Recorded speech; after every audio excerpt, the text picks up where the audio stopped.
in politics.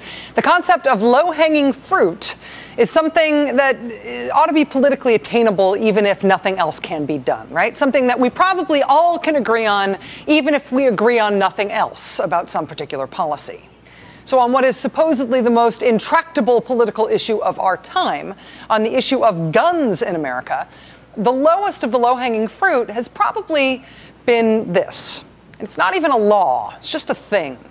Buybacks, gun buybacks, sponsored by local law enforcement or local officials, maybe even just a local church group. These gun buybacks are a simple idea. If you've got a gun that you don't want, a buyback program gives you a chance to get rid of it in a way that is safe and orderly and legal and calm. That gun in your life that you have not known what to do with, that you have been worried about. Your friendly local buyback program gives you a way to put your mind at ease. Get that unwanted gun out of your house. You hand over the gun. Usually in exchange, you get a smallish amount of cash or maybe a gift card.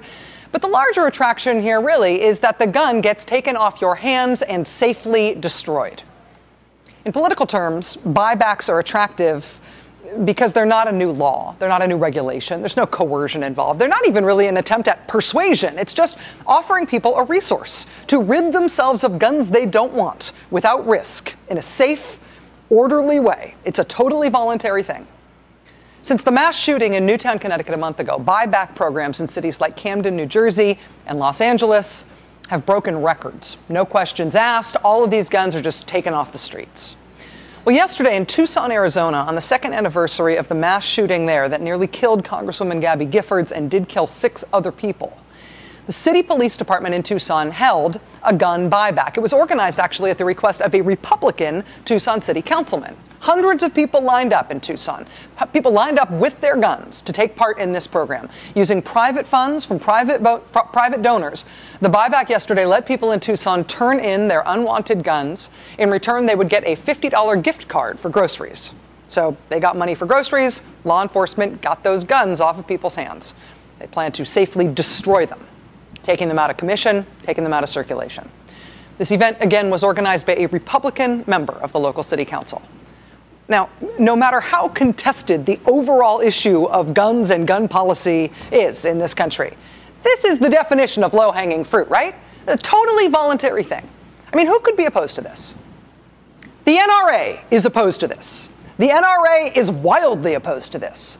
In Tucson, on the anniversary of the massacre there, the NRA has come out raging against the Tucson gun buyback program. They're trying to stop it.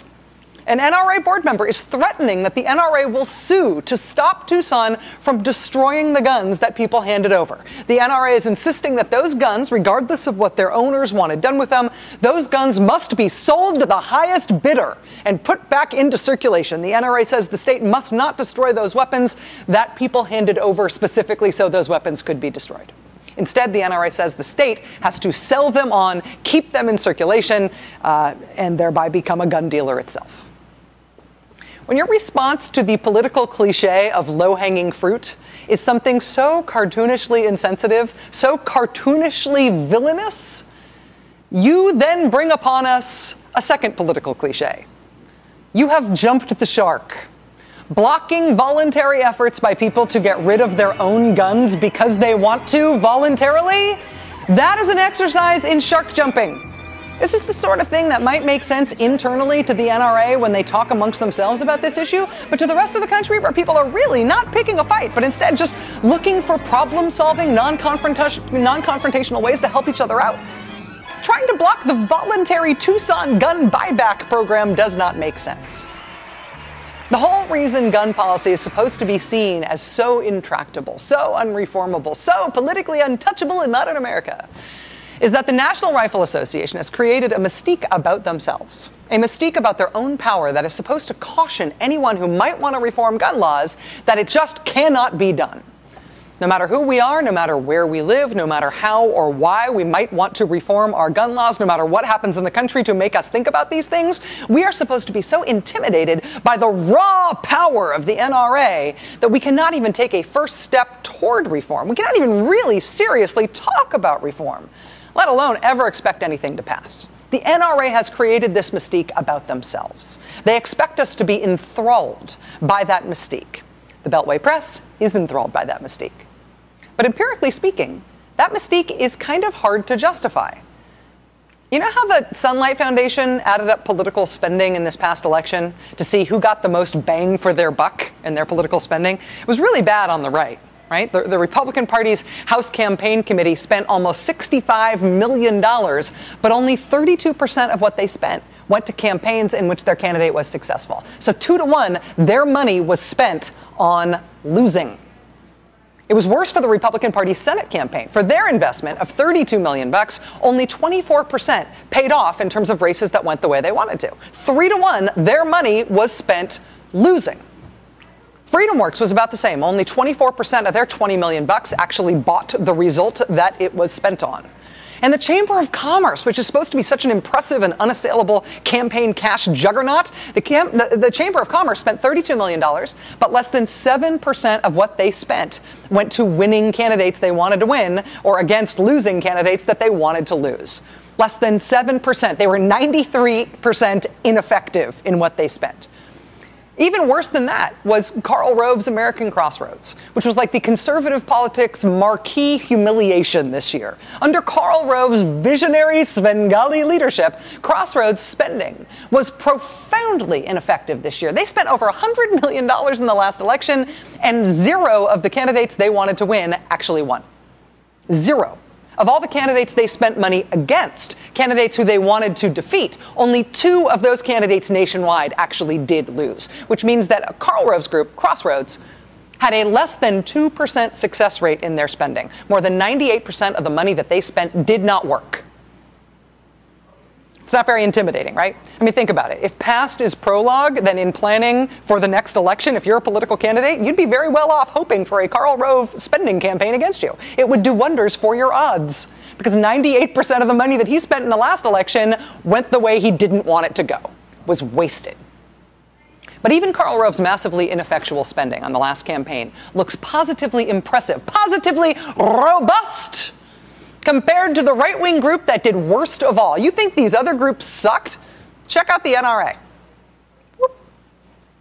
The NRA's power in the last election, as measured by whether their spending resulted in the desired outcome, barely registers on this graph. That's why we had to put the big black arrow there so you could see it. 0.83% of their $11 million that they spent in the last election actually resulted in the NRA's preferred outcome. Less than 1% of their money went to support candidates who won or to oppose candidates who lost. More than 99% of what they spent was wasted. Their candidates lost. Their targeted enemies won. That is demonstrable, empirical impotence. But remember, we're supposed to be very intimidated by the NRA. We're supposed to be so intimidated by their raw political power and the way they spend money in elections that we will not even talk about changing gun laws in this country if they don't want us to. All of that NRA spending with nothing to show for it was just this past election. Since the election, there has been Newtown.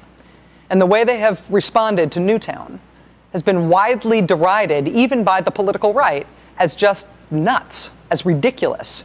NRA loon in bizarre rant over Newtown. That was the New York Post, which is not to be confused with something like Mother Jones, right? That's the right. NRA leader Wayne LaPierre proposing more guns in schools as the solution to gun violence, saying guns are not the problem, Hollywood is the problem. He said, Hollywood glorifying gun violence, that's the real problem, America.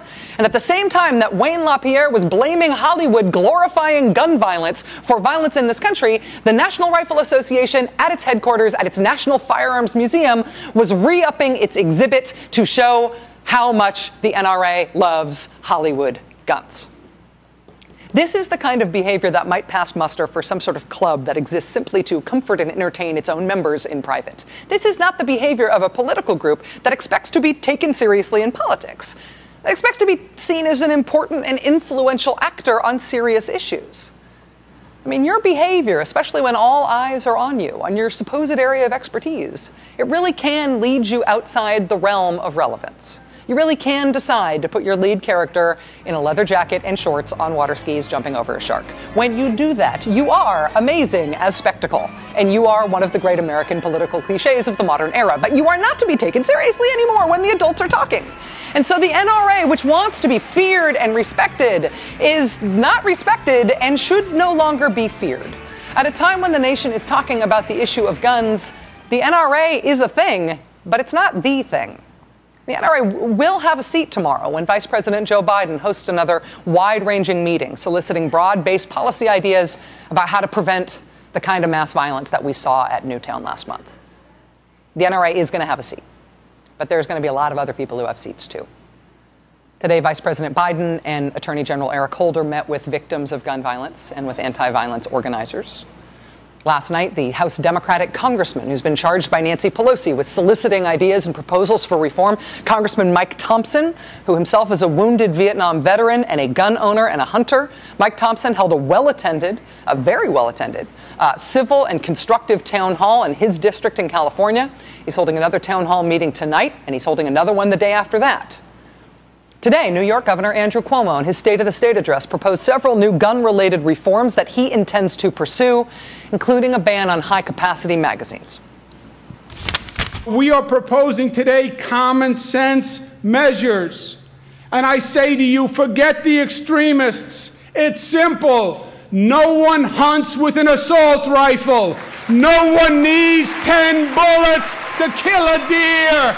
And too many innocent people have died already. End the madness now. Pass safe, reasonable gun control in the state of New York. Make this state safer. Save lives. Set an example for the rest of the nation. Let them look at New York and say, this is what you can do, and this is what you should do. This is New York, the progressive capital. You show them how we lead. You show them how we lead. New York's governor taking on the most supposedly intractable issue of our time, calling on New York State lawmakers to take that issue on themselves. Forget the extremists, he says. Now, Governor Cuomo yesterday got a huge boost from prosecutors throughout New York State. And we think of New York State as being dominated by New York City, but New York State is a diverse state. And prosecutors from all over the state delivered to the governor a list of measures they support in terms of gun control. The list of prosecutors who signed that letter are overwhelmingly, mostly Republicans. And some of them, like Franklin County District Attorney Derek Champagne, which is definitely the best name in news today, are themselves gun owners and gun enthusiasts. After signing that letter of support for common sense gun law reforms, Derek Champagne said part of the reason that he and other gun owners feel comfortable with this list of new reforms that they've given to the governor is that they, as gun owners, grew up in New York State, which has gun restrictions that are already among the toughest in the country. And from that experience, they know that gun reforms are not the end of the world. Quote, at the end of the day, I know that I can still hunt, I can still fish, I can still have my handgun. And under any of these proposals, my lawful right to carry firearms in New York State would not be impeded in any way. The only people saying that this cannot be done, that we cannot reform our gun laws, are the NRA and the people who believe what the NRA has to say about itself. But they are not the only ones who get to speak to this issue anymore. Now everybody gets a turn.